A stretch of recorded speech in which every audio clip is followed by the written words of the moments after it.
Hey everyone, this is DayTraderRockStar for an S&P 500 update going into the week of March 14th. Now we left off last week talking about this. We left off on Friday with an inside day going into Monday and describing this as a very, very dangerous area in the market. This bearish flag that's formed.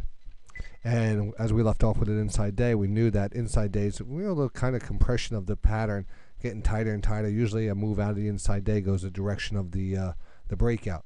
So we wanted to watch that early on Monday.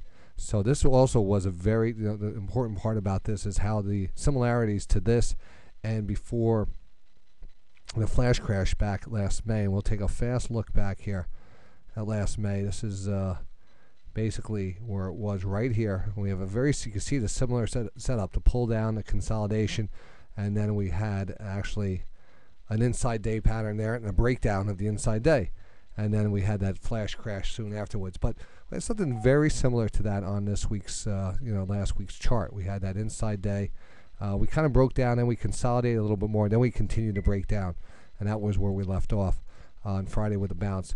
But even though we did see this type of breakdown, we also knew that 1294 was an important level to hold, and the market bounced off of that very aggressively.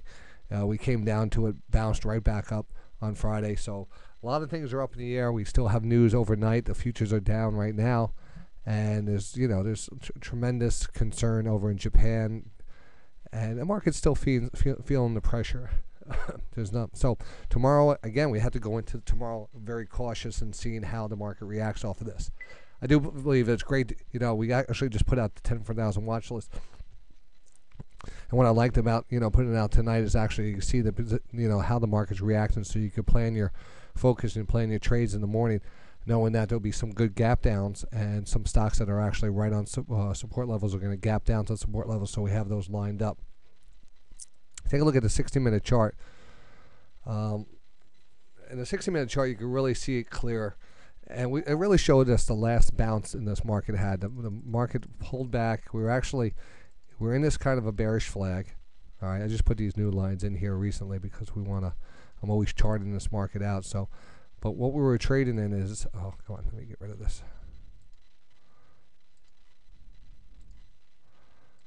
Right here.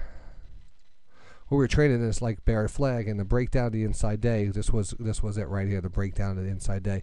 Then we kind of a little bounce. Now we retrace back up towards the trend line. So we're going to watch this trend line, see if we get just a retracement and a turnover. We're also going to see that stochastics were oversold here. And you can look back, and we talked about the 60-minute stochastics on the S&P 500 is a very good, very good bounce indicator. Might not be dead on a single day, but once you get down into that oversold level, you don't get much of a pullback. You don't get much more of a pullback once you get oversold on the 60. You might get a little sideways consolidation, a little choppiness, but you could go out and you could look at the areas that this has told you to get into, and if not a week or less than a week later, you're looking at a decent sized bounce. So it's not a timing indicator so much as getting down to the exact day, but it gives you a definite area when you want to be in, because the upside off of this is here. The upside off of this is here. The upside off of this is, and this is general market. So you always want to pay attention to your market conditions while you're trading your stocks. You want to be able to trade with the market, not against it. So when you do see a good setup, you might want to even be more aggressive on a good stock setup too. So that's the S&P 60-minute chart. Now we have this upward trend line right here, and a lot of people would say, well, this is a triangle pattern that broke down. It doesn't matter if triangle, upward channel. The important things are certain trend lines. This had nothing to do with the downward trend line here. It won't have anything to do with it until it's proven it has something to do with it. But I would really pay attention to this upward channel, and we broke down through it. Now we're going to pay attention to this retracement. Just like in an uptrend, when we move up, and sometimes we get a pullback to a breakout area. You get a breakout of a downtrend here. Then it pulls up, breaks out, and then comes back and retests the trend line before heading up higher. This kind of similar situation, but to the downside. It's a breakdown, retest of the trend line before heading lower, and that's something to watch. Also want to watch if we do hold this level, or we do bounce and we turn over. I want to see that area that we turn over, because this could be actually forming a nice channel here to the downside. So it's definitely interesting. Very choppiness. Something you want to be more cautious this week and last week going into this week. And cautious means don't carry as many, don't carry as heavy load trading. Don't believe in, don't become a perma bear or a perma bull. Just let the market play itself out and try not to get caught up in the chop. Let it, whatever's going to happen is going to happen. It's very hard to guess, is the market absorbing this and we're going to get a relief rally, or is the market just constantly taking all this negativity and eventually it's going to pull back and really, move back down, 5%. So it's very tough to guess that, and I don't want to guess that. We're going to just stick to the areas that are important areas to buy and sell and react off of those.